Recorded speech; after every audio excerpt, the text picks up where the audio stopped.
Welcome back.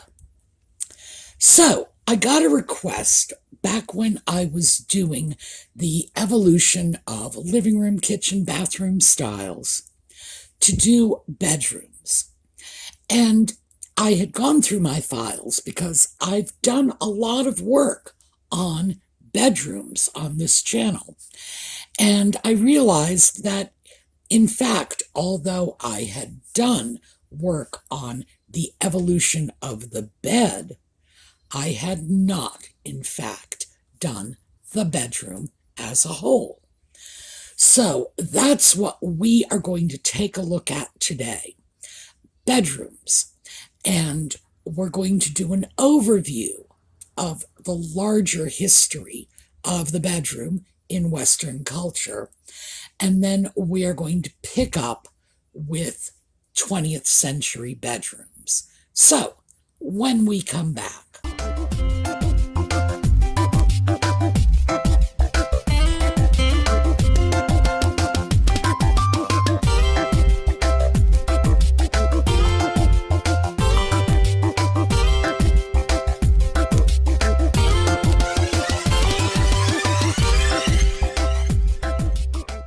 Well, historians and archaeologists tell us that there were bedrooms in the finer residences in places like Egypt and then later in Rome, in the Byzantine Empire, in Greece.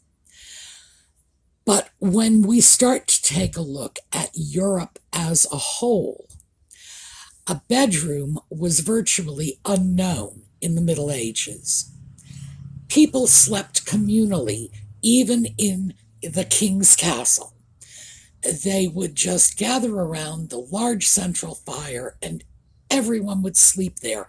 The king, the queen, the servants, the soldiers, the dogs would all sleep in the same room.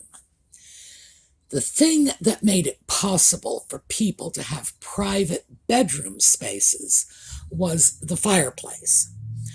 Prior to that, of course, there would be a giant fire in the middle of the room in a giant hall, and there was no chimney. There was an opening in the ceiling to let the smoke escape, and people just slept together. By the way, this is a quote from one of the anthropologists, slept together in, quote, hugger-mugger promiscuity.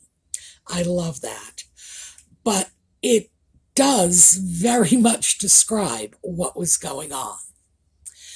When the fireplace came into being, people could move out of the main hall, and of course it was going to be the king and queen, or the lord and his lady, or the baron and whoever he was keeping company with. They would move into private quarters, and then people, according to their stations, would be elevated into private, semi-private, less wide open spaces, until eventually, by the time we hit the high Middle Ages, the only people who are sleeping in the main hall are the servants and the dogs. So, that is the sort of global history of bedrooms. They were known in antiquity, fell out of fashion for a good 1,000 years, and then gradually crept back in upon us. Let me just show you a little clip here. This, by the way, is from a popular movie, but it depicts life very accurately in the Netherlands in the 17th century. Young mistress and master sleep and have company here? Yeah, if you had a nice bedroom, that's where the master and mistress of the house would sleep, probably along with a number of their children, and that was also where they entertained guests. So, from there, we come to the New World, the United States, and in colonial America, undoubtedly the vast majority of people were sleeping in the same room that they used for preparing their food, cooking their meals, and eating. The idea of a multi-room dwelling was just not a reality for people without significant means. So your kitchen was your living room, was your bedroom, was frankly your slaughterhouse. So when we start talking about bedrooms and the design and decoration of bedrooms, we really have to start in the late 19th century, because prior to that time, a dedicated sleeping spot was just not available to the common folk, the working classes. So that is where we are going to pick up, late 1800s. And this is the image I've been showing you right along. This is a late 1800s bedroom from, of all places, Auckland. That's right, we had to go down under to get this lovely picture. And this is a really good representation of what a bedroom is like. They have a bed. This is a nice, elaborate metal bed, and it has framework for draperies on it, that's what those little arms are sticking out from the headboard up at the top. That would hold curtaining that would help to block drafts. Bed curtains were very practical. They were intended to keep out the cold in the winter, or in tropical climates to keep out the bugs, and they were shrouded in netting instead of heavy draperies. But this is not inaccurate. Yes, it's on another continent, but you have everything you would have had in a bedroom in Europe or the United States. You have a bed, you have a dressing table. That's that affair with the mirror, and it looks like it's got plants on it. Notice to the right of the bed, you have the little porta potty. And in this case, it's an actual commode rather than just a chamber pot. In less affluent homes, it would have just been a chamber pot, which is a handled porcelain or metal basin in which one went to the bathroom and dumped it out the next morning. This is actually a very good representation of a late 19th century bedroom. I know, not much to look at. The furniture looks very haphazard, and there's very little in terms of art on the walls. From here, we're going to move over and take a look at this. This is an advertisement. Again, late 19th century for bedroom furniture. And as you can see from the elaborate window and wall treatments, this furniture was meant for a high-end home. But notice what the furniture consisted of. We have a wardrobe. Why? Because people didn't have closets. We have a dressing table. You are going to see this. This is virtually a constant feature of the bedrooms we are going to look at for the next 50 years, a dressing table. Also, you have a washstand. So the dressing table is the one on the left with the mirror, and the matching piece on the right with the wash bowl and basement, that's your washstand. Now, notice the little piece of furniture in front of the wardrobe, what I suppose we would call a blanket stand. In fact, I have something like that in my bedroom, and it does hold quilts. It's sort of a quilt rack. No, this was a towel rod. Same thing, same principle. You get yourself a towel rod, it's going to be a quilt rack. If you have a quilt rack, you can use it as a towel rod. But that was for the washing. Notice we have a chair matching the bedroom furniture. That was another big thing. They had chairs in their bedrooms. We have a bureau on the left, and then over on the right, in front of the washstand, we have a night table.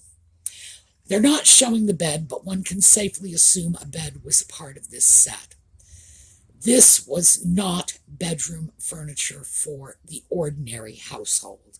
This would have been for a very wealthy, very elegant household. This, by the way, is a set of furniture. It's 3 pieces. Now, as you can see, it's not in a bedroom. It's on a showroom floor of an antique shop. But I wanted you to see also how massive this furniture was. The wardrobe, my goodness, you need 12-foot ceilings to accommodate that. The bed, and that's the piece, the headboard and footboard, in front of the wardrobe is still huge, but it's dwarfed by that wardrobe. And then we have a dresser with a mirror. High Victorian style, I'm going to guess this style would be around 1870, give or take. Here we have another, and this is an image. It's not actually a photograph, obviously. It's an image from a catalog of bedroom furniture. Again, we're looking at around the same era, perhaps 1870. We have the dresser with a marble top, and notice the shelves and the boxes, and these were not just flat surfaces. The dresser was designed to hold things. So drawers on the bottom, shelves on the top, and little drawers on the top to hold small things, cufflinks, jewelry. People had a lot of small bits of items that they wore with their clothing that were not clothing, and not jewelry either. Ladies' dresses for a long time were secured with straight pins, so pins would be in there. You might use hairpins. The little shelves would hold candles. And notice also we have a single night table. We're not used to that. We're used to seeing them in pairs. And we have a wardrobe with a mirrored door, as well as, of course, our bed. Now we're getting into the 1880s to 1890s, because this is very Eastlake.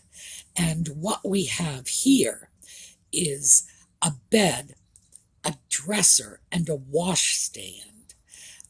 And we can tell this is a washstand because of the configuration of the drawers and the cabinet. That little cabinet door would open to hold either the pitcher to go with the basin or the chamber pot. So that washstand, and you can always tell a washstand because it will have a drawer at the top and then either a cabinet door at the bottom, or as this one, a combination of a cabinet door and a couple of side drawers. Washstand, definitely. By the way, if you can find antique washstands, they make wonderful night tables. The dresser, as you can see, is on several levels, with 2 higher levels, a lower level at the bottom, a large mirror. You could back away from that mirror and probably get a complete view of your person, if not right down to your shoes, then very near it.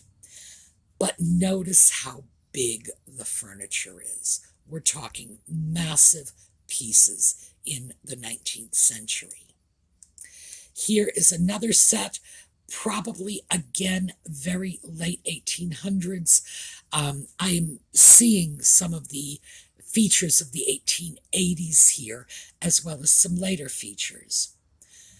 Huge bed, the wardrobe, which apparently is de rigueur for these pieces, 1 single nightstand, a small dresser, and notice between the wardrobe and the bed, we have the vanity table. It's a table with a mirror, And then to the left of the wardrobe, we have what is probably a washstand.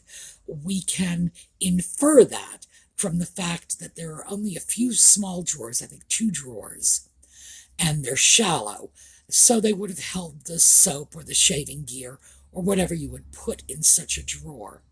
And then, of course, your basin and pitcher would go there, and it has a marble top.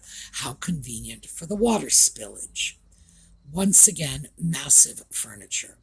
So these pieces were meant for a grand, elegant house. This was very far removed from the furniture you would see in a working class home. And just in case I haven't shown you enough massive Victorian furniture, here is more. In this we have a dresser, and this dresser is configured the same way the last one was, with higher shelves on 2 sides and a lower shelf with lower drawers in the center, and that headboard has got to be a good 6 feet tall. Now, this image, as you can see because it's doubled, is from a stereoscope. And we've mentioned this before. This is a great source of images from the 19th century. Stereoscopes were a set of lenses, Viewmaster. That's what I was trying to think of. Remember those little Viewmaster slide projectors you looked in when we were children? That's a stereoscope. Stereoscopes were a big thing. All kinds of images. One of the images would be slightly offset, just, a few millimeters. And when you looked at the stereoscope, looked at the image through your stereoscope, that offset would give you the impression of a 3-dimensional scene. Now, this is a large bedroom. I have no idea why, but all kinds of images showed up for stereoscopes. As you can see, it has very high ceilings, very elegant and large furniture, but also notice what we have in here that we are not used to seeing. Now, it's a blurry picture, so it's difficult to discern this, but notice clearly there is a table in the middle of the room, and we have at least 2, maybe 3 chairs that I can see in this bedroom. Not something we do today. Now, this is a bedroom from the early 20th century. This is American. This came from an image service. And this is actually what the average bedroom would have looked like, mess and all. Notice that we just have something thrown on the bed. It looks like a quilt, not a bedspread. We can see the chamber pot peeking out of the foot of the bed. There is an old chest in here, a table holding the pitcher and the basin. We have a chair. We have what appears to be a folding screen, and then a very small chest of drawers on the other side of the bed. Strange as this may seem, this is just not atypical for a bedroom. Mostly, we're going to notice what is not present. There is no sense of decorating this room. It's just everything is tossed in there willy-nilly. Nothing matches. The furniture appears to have just been scooped up from other parts of the house and dropped in there. This was the case. Bedrooms were considered to be workrooms, service rooms, not unlike the kitchen or the bathroom or the pantry. Bedrooms were private spaces. Your company didn't go in there. So why were you going to doll it up? You were going to make it functional, and that was about it. And certainly a room like this would have been very normal to the vast majority of the middle classes in the United States and Europe. So now we are going to see if we can get into the 1920s very quickly. Once we get into the 1920s, we are able to get illustrations from magazines, illustrations from ads, and we get genuine photographs of real rooms. So we get a much better idea not only of how rooms were laid out, but how the decorating mavens of the time envisioned them being laid out. So we're going to be able to see the differences. Now, this is an illustration probably from a decorating magazine. And notice what we have. We have corner cupboards built into the corner. The one that seems to be in the center of the room is probably actually holding clothing. It's completely covered with curtains. We have a dresser. We have a fireplace. Remember, no central heating. We have a small, low dresser here on the right with a mirror. Again, this is something you are going to see time and time again, that vanity table. And we have seating in this room. That we have 2 chairs and what looks to be a little step stool, perhaps to help you get onto that very high bed. Some other things to notice. Artwork is very sparse, and when you do see it, it's very small. Another similar type of image, again, probably from a decorating magazine. What we have here, and let's just take it from left to right, is a washstand. We then have the fireplace. We have one lone night table, the bed. We have what may be a closet and a little table next to it. I'm not sure what that is. It actually looks like a telephone table to me, but this is the 1920s and there is no telephone on it. So I'm going to say, no, it's just a little occasional table. And then our large wardrobe. And in the middle of the room, once again, we have this seating and a table. There's more stuff going on the walls here, which is interesting. What we have on the floor is probably a piece of linoleum. Linoleum was a huge choice for bedroom flooring at this time. And this one, now this one is a little clearer. It is, again, obviously from a decorating catalog. So let's notice once again, we have that vanity table and a little dedicated vanity bench. We have 2 chairs. We have some sort of bureau, I am going to say, a bed, and 1 lone nightstand. 2 nightstands was not a thing back then. A vanity table, however, was. I don't know if this is intended to be a carpet on the floor or if this was a piece of linoleum. And by the way, linoleum would often be rolled out and used like an area rug, not going all the way to the ends of the floor, just there as a floor covering. Once again, notice we have 2 very tiny low-hung pictures on the walls. Another image. This is, again, from some sort of decorating magazine. We have the vanity table. We have a dresser with a mirror over top.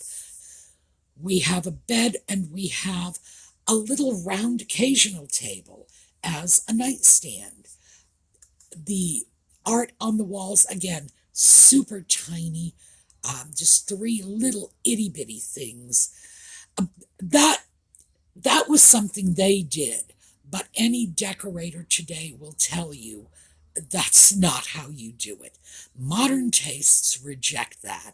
If you have 3 little itty-bitty pieces like that, a modern decorator is going to tell you, put them all together to create a little sort of vignette that will visually occupy the space of a larger picture. We've got a couple of rugs. The rugs are not matching. They're not even the same style. But then again, the furniture doesn't match. So this is all mismatched. This is not a dedicated suite of bedroom furniture. This one, we can see the corner of a bed. We can see a desk and a large easy chair. And we see our dressing table and chair. Again, one tiny piece of art, and there is a little bookcase over the desk area. The floor appears to be painted. It could be painted. This could be just wall-to-wall linoleum. That was inlaid linoleum. It went right to the walls, and it covered the whole floor. Again, that was a thing. Notice the furniture doesn't match, and we have that ubiquitous vanity table. This is a bedroom with twin beds, as we can see from the footboards. We have a nightstand, a low mirrored dresser, a high chifforobe over on the left side. This, by the way, was probably designed as an ad to sell the furniture rather than to show off the bedroom in a decorating magazine. Now this one is more along the lines of showing off what is either linoleum or carpeting on the floor. Because there are 2 throw rugs over the floor, I would say they're probably selling you on the linoleum. But notice, again, we have a chair, we have a table sitting in the middle of the room, not doing very much. It's like the utility of this table is sort of escaping me. We do not have doors on this bedroom, and by the way, that was not uncommon. What we have is curtains. When curtains are in the doorway, they're called portieres. So we have portieres. That's how you would seal off this bedroom. Once again, very little art. We just have 2 little tiny silhouettes under the wall sconces. So what we have here is this unusual flooring treatment, limited art, chairs, tables, things we don't associate with bedrooms. Now, here is another one, and frankly, I suspect this is also intended to sell us on the flooring, because as you can see, they're just revealing an entire expanse of this flooring. And I do love the flooring ads because, quite frankly, they show you the way people really lived. We have 2 twin beds with 1 nightstand in between them. We have a chaise, we have a chair, 2 chairs, I'm sorry. A low bureau, very little art on the wall once again.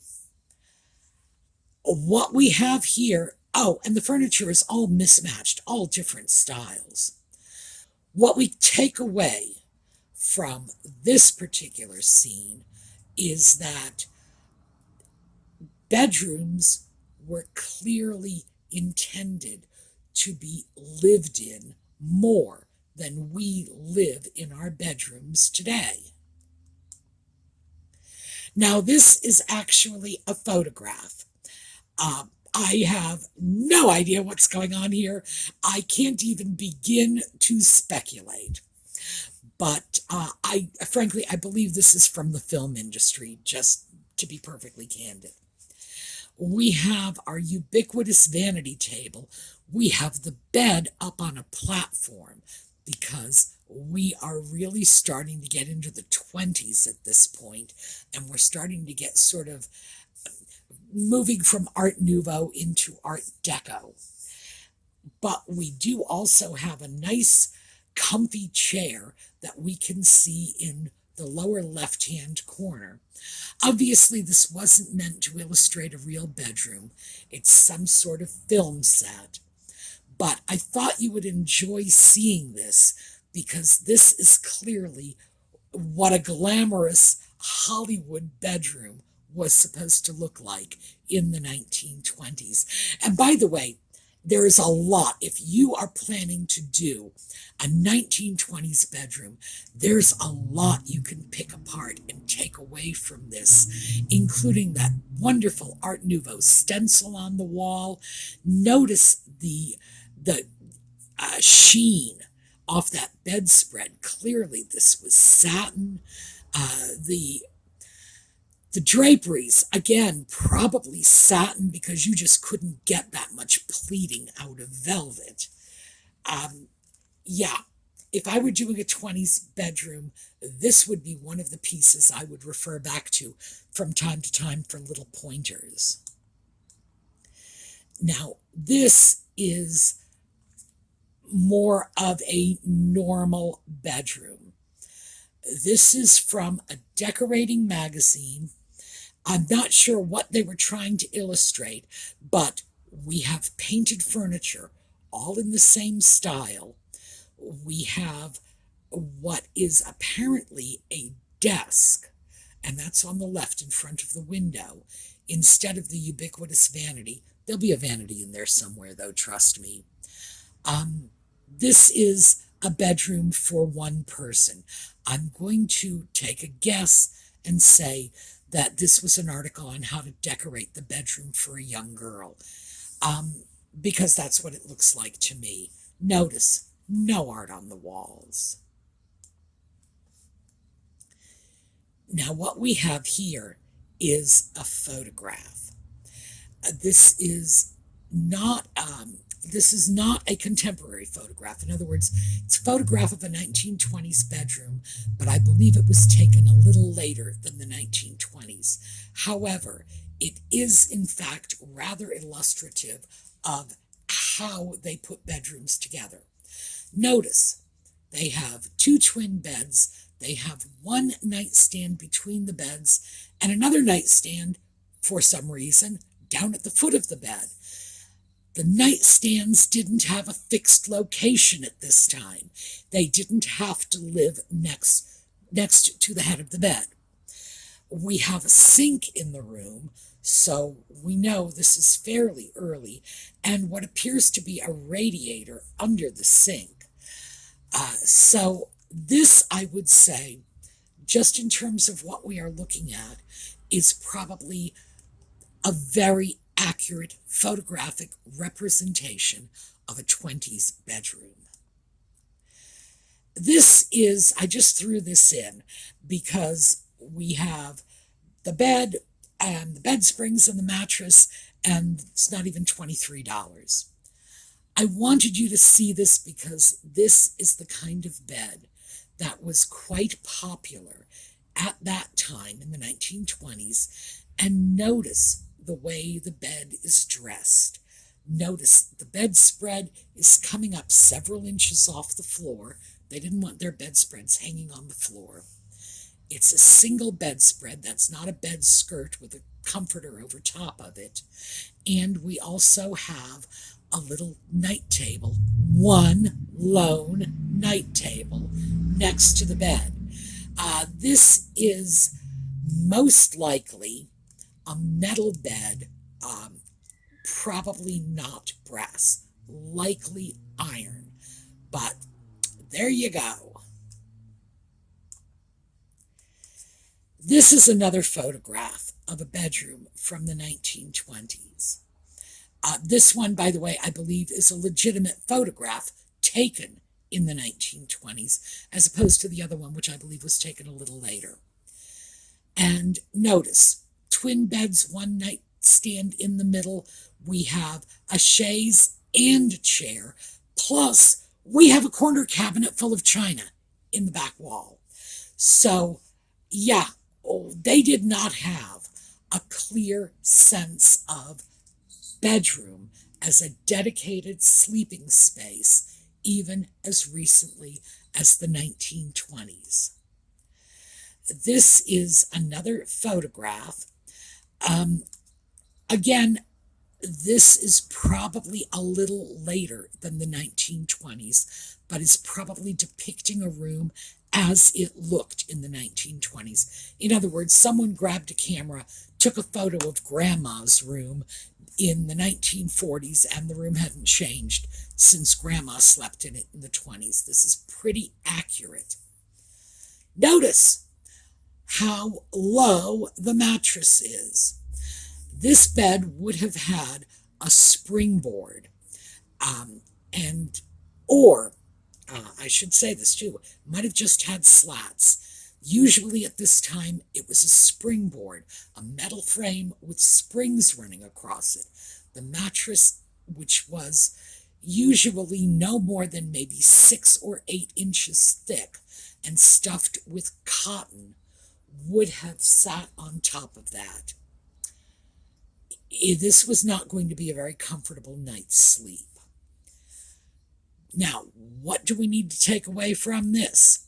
Well, we have a desk in this room instead of the ubiquitous vanity. Notice we have only 3 small items on the wall. We have 2 chairs and a nightstand on one side of the bed only. So we're seeing patterns here. Okay, this picture is probably legitimately from the 1920s. This is probably a bedroom, late Victorian, photographed in the 1920s. So what we are seeing is a bedroom that would have been used in the 1920s, but undoubtedly assembled a little earlier. That's another thing we have to be mindful of. Bedroom furniture did not get updated the way, for example, your living room sofa might. One would put more money into the furnishings that the guests were going to see, or conversely, the highly useful items that Mom was going to be using in the kitchen. Bedrooms tended to be last in line, and when Mom and Dad felt the bed was just no longer stylish enough or comfortable enough, it would ordinarily go off into the kids' rooms. It would not just be tossed out. Now this, and I had to throw this in, 1920s, this is a room in the Waldorf Astoria. Now the Waldorf Astoria was an elegant hotel. And yet, look at this. We are looking at a very small, confined, cramped space. We are seeing furniture that does not match. Now, it's a hotel room, so I can't take issue with the fact that there will be chairs and tables in there, because people were expected to do other things besides sleep in their hotel room. But still, notice, I bet we've got 8 inches between the floor and the bottom of that bedspread.